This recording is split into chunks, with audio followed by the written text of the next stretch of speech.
Bueno, podemos decir que vos sabés, Santiago, que las fechas son siempre relativas en la historia, ¿no es cierto? Pero podemos decir que la primera potencia del mundo, la primera nación del mundo que aplica de forma sistemática y consciente una política de subordinación ideológica cultural fue Gran Bretaña. Ujú. Fue Gran Bretaña, la élite política británica, la que por primera vez en la historia va a aplicar una política consciente de subordinación ideológica cultural. Si vos me permitís realizar una especie de viaje al pasado, había cuando yo era jovencito una serie viejísima que se llamaba El Túnel del Tiempo, ¿no? Donde estaban ahí dos personajes y ¡pah! ¡Pumfa! Te aparecían en una época determinada de la historia. Entonces yo te invitaría y a los oyentes a que hagamos ese viaje en el tiempo y nos ubiquemos, Santiago, en una isla periférica de Europa, una isla periférica, siempre verde, con gente bastante pobre, donde llueve todos los días.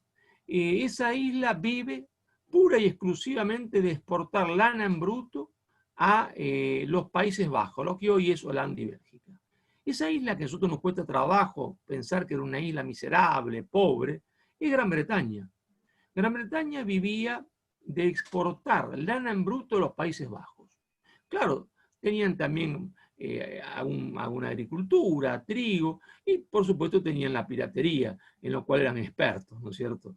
Pero su actividad real, económica, estaba sustentada en la exportación de lana en bruto. Lana en bruto quiere decir, para los más jóvenes, que ni siquiera la lavaban, como se la cortaba de la oveja, iba a los Países Bajos. Y ahí la procesaban y estaba en los Países Bajos el gran centro fabril de Europa, donde se producían los productos textiles. La gran protoindustria europea estaba en los Países Bajos.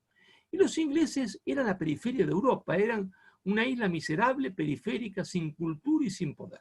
Estamos hablando, ¿Y qué pasó? Marcelo, estamos hablando del siglo XVI, básicamente. Estamos hablando del año 1550, si queremos ponerle una fecha, digamos. En realidad podríamos decir del reinado de Isabel I de Inglaterra, coetánea de Felipe II de España, ¿no es cierto? Felipe II, hijo de Carlos I de España, también llamado Carlos V de Alemania, nieto a su vez, ¿no es cierto?, de Isabel la Católica y de Fernando el Católico, que habían sellado la unidad española contra la victoria del último reino musulmán en Granada en 1492.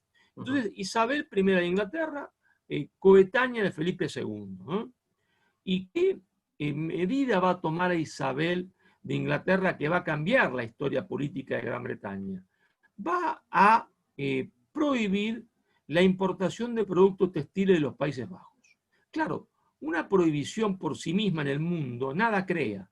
Debe ir siempre acompañada de un estímulo positivo. ¿Y cuál fue ese estímulo positivo? Los ingleses, Santiago, aunque nos parezca mentira, en materia industrial no sabían hacer una O con una taza. No porque fuesen brutos, por supuesto que no era así, porque no tenían experiencia. No hay un pueblo más bruto que otro. No, no, no, no. Ellos tenían experiencia en otras cosas, en la agricultura, en la ganadería y en la piratería, pero en materia industrial no sabían hacer una O con una taza. Entonces, ¿qué hace Isabel? Lleva lo que hoy llamaríamos empresarios, gerentes y obreros de los Países Bajos a Inglaterra y le regala tierras al lado de los ríos. ¿Por qué? Porque las fábricas funcionaban con la fuerza de los ríos, ¿no es cierto? Los engranajes de las fábricas. Y así se industrializa por primera vez Gran Bretaña. Es decir, Inglaterra se va a industrializar, se va a poblar de industrias textiles a partir del más gigantesco proteccionismo económico que conoció la historia de la humanidad y a partir de un estupendo impulso estatal. No fue la mano mágica del mercado, sino la mano mágica de la buena política, porque hay mala y buena política. La mano mágica de la buena política es la que va a industrializar Inglaterra y la que va a crear toda su industria textil.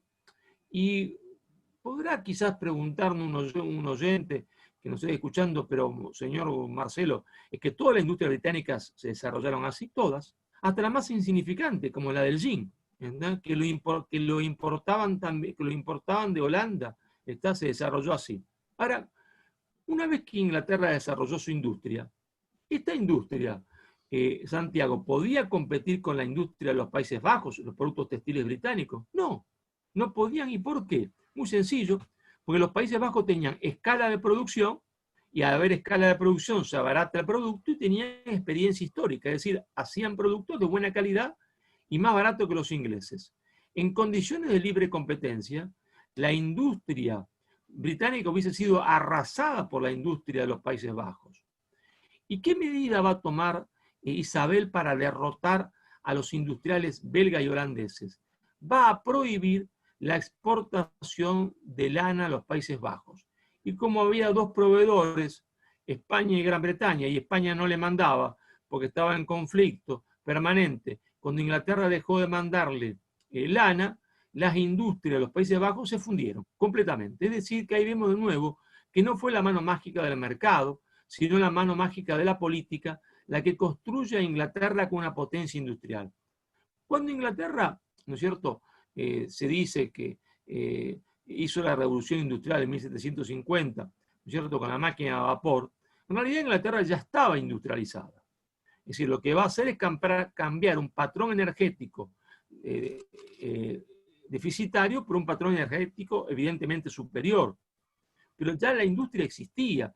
Si vos y yo ahora en Argentina inventamos un transbordador espacial para ir a traer minerales de Marte, por más que el invento sea muy bonito, en Argentina no está en condiciones de hacerlo. Aquí, ¿quién lo va a hacer? O China, o Estados Unidos, o Rusia. Ahí va a provocar una revolución.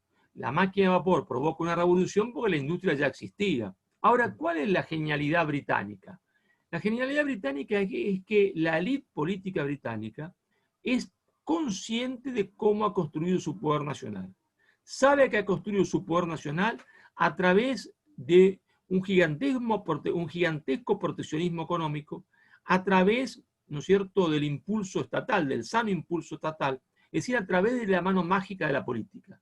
Y como es consciente de eso y quiere mantener su relación de poder, es decir, el estadio de poder al cual ha llegado, porque la industria es poder, ¿verdad? ¿Qué dice? ¿Cómo hacemos para mantener el poder?